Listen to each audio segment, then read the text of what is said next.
സംസ്ഥാനത്ത് വർദ്ധിച്ചു വരുന്ന ചൂടിനൊപ്പം കുതിച്ചുയരുകയാണ് പച്ചക്കറി വിലയും. വേനൽ ആരംഭിച്ചതോടെ അയൽ സംസ്ഥാനങ്ങളിൽ നിന്നുള്ള പച്ചക്കറിയുടെ വരവിലുണ്ടായ ഗണ്യമായ കുറവാണ് വിലക്കയറ്റത്തിന് കാരണമാകുന്നത്. ഈ വില വർധനവ് സാധാരണക്കാരുടെ ദൈനംദിനം ജീവിതത്തെയും സാരമായി ബാധിച്ചു കഴിഞ്ഞു. മലയാളികൾക്ക് ഭക്ഷണത്തിൽ പച്ചക്കറി ഇല്ലാത്ത അവസ്ഥ ചിന്തിക്കാൻ പോലും സാധ്യമല്ല. എന്നാൽ വേനൽ ചൂട് കടുത്തതോടെ ഇവയുടെ വിലയും കുതിച്ചുയരുകയാണ്. പൊള്ളുന്ന വെയിലിൽ അയൽ സംസ്ഥാനങ്ങളിൽ നിന്നെത്തുന്ന ഒരു ഉൽപ്പന്നവും വിലയുടെ കാര്യത്തിൽ പിന്നിലല്ല. തലസ്ഥാനത്ത് പയർ, ഏത്തയ്ക്ക, ബീൻസ്, തക്കാളി, ഇഞ്ചി, നാരങ്ങ എന്നീ ഇനങ്ങൾക്കെല്ലാം കഴിഞ്ഞ ആഴ്ചയേക്കാൾ ഇരട്ടിയാണ് വില.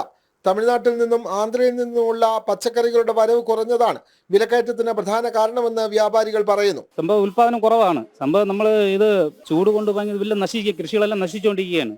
ബീൻസ് മുമ്പ് വന്നിട്ട് 80 ആയിരുന്നു, ഇപ്പോൾ വന്നിട്ട് 160 ആയി.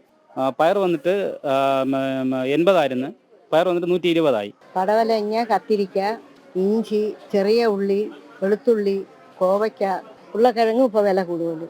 40 വരെ കിടന്ന ഇപ്പോൾ 60 രൂപയായി. 170 രൂപ ഒരു കിലോ ബീൻസ്. ഒന്നിനൊന്നിന് വില കാരണമല്ലാതെ ഒന്നും വില കുറയണില്ല. തദ്ദേശീയമായി വിളവെടുക്കുന്ന പച്ചക്കറികളുടെയും വില കുത്തനെ ഉയരുകയാണ്.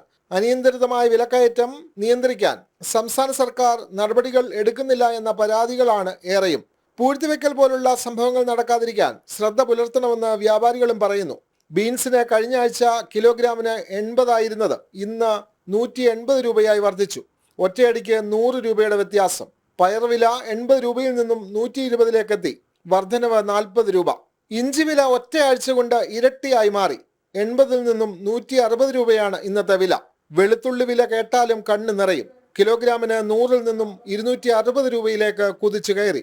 ഇങ്ങനെ പോകുന്നു പച്ചക്കറി കമ്പോളത്തിലെ വിലക്കയറ്റം. വർദ്ധിച്ചു വരുന്ന വിലക്കയറ്റം നഗരവാസികളുടെ ജീവിതത്തെയും താളം തെറ്റിക്കുന്നു. ഇപ്പൊ കൂടുതലായി, ഇപ്പൊ ഉഷ്ണമൊക്കെ അല്ലേ, ക്ലൈമറ്റിനനുസരിച്ച് മാറിക്കൊണ്ട് വിലയ്ക്കും കൂടുതലായിക്കൊണ്ടിരിക്കുകയാണ്. പണ്ടൊക്കെ എന്റെ മമ്മി കുറെ മേടിക്കാറുണ്ട്, ഇപ്പൊ കുറച്ച് മേടിക്കാറുണ്ട്. ഞാൻ ഇപ്പൊ ഭയങ്കര പ്രൈസാണ്, അതുകൊണ്ടാണ് മേടിക്കാത്തത്. പച്ചക്കറികളുടെ വില കുതിച്ചുയരുമ്പോഴും ഇവ നിയന്ത്രിക്കാൻ സർക്കാർ സംവിധാനങ്ങൾ ഇടപെടുന്നില്ല എന്ന ആക്ഷേപങ്ങളും ശക്തമാണ്. ജനം, തിരുവനന്തപുരം.